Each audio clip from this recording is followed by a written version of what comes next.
তামিমের ব্যাটে বিশাল ছক্কা।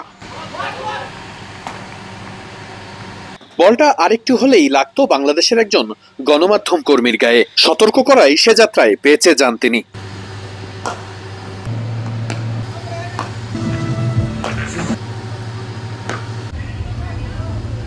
বাংলাদেশের অনুশীলনে এভাবেই আজকের ব্যাটিং কারিশমা দেখে কিছুটা মুগ্ধ হতেই পারেন।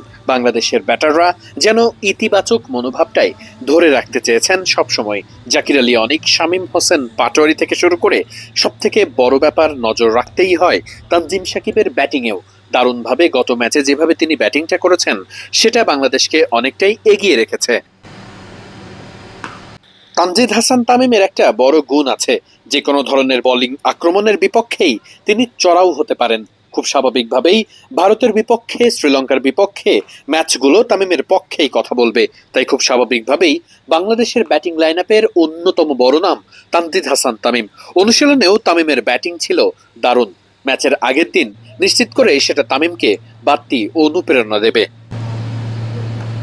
আলাদা করে কথা বলতেই হয় তানজিম সাকিবকে নিয়েও। খুব স্বাভাবিকভাবেই গত ম্যাচের ব্যাটিংয়ের অন্যতম নায়ক তো তিনিও। শেষের দিকে যেভাবে তিনি ব্যাটিং করে বাংলাদেশের রানটা ভালোভাবেই উস্কে দিয়েছেন, সে কাজটার জন্য আজকে অনুশীলনে বেশ বড়ভাবেই অনুশীলন করতে দেখা গেছে তানজিম সাকিবকে। আচ্ছা, এই শটটা একটু দেখুন, যাকে বলে রীতিমতো সপাটে ব্যাট চালানো। জাকির আলী অনিকের ব্যাটিং এমনই ছিল অনুশীলনে। নেটে প্রায় শুরুর দিকেই লিটন দাসকেও ব্যাটিং করতে দেখা গেছে। আচ্ছা, এই বলটাই একটু দেখা যাক। লিটনের এই শটটা দেখে যেন মনে হবে প্রাইম লিটন দাস যেন আবারও ফিরতে চলেছেন। অনুশীলনে আগের থেকে বেশ কিছুটা ভালো অবস্থানে থাকতেই দেখা গেছে লিটন দাসকে। কিন্তু লিটন দাস যদি বাংলাদেশের একাদশে জায়গা পান তাহলে বাদ পড়তে যাচ্ছেন কে? নাজমুল হোসেন শান্ত আজকে ব্যাটিং করেছেন ঠিকই, কিন্তু কিছুটা অস্বস্তি কি ছিল সেখানে? নাজমুল হোসেন শান্তর বদলে কি তবে লিটন দাস ব্যাটিং করতে পারেন আগামীকালকের ম্যাচে? জাকির আলী অনেকের উইকেট কিপিং নিয়েও আছে প্রশ্ন। সে জায়গাটাতে বাংলাদেশকে ম্যাচ জিততে হলে গুরুত্ব দিতে হবে সেখানেও। তাই লিটন দাস সেখানে এগিয়ে থাকছে বইকি।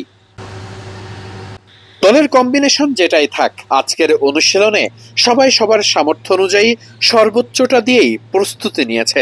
কালকের ম্যাচটা তো বাংলাদেশকে জিততেই হবে, এমন সুযোগ তো আর বারবার আসে না।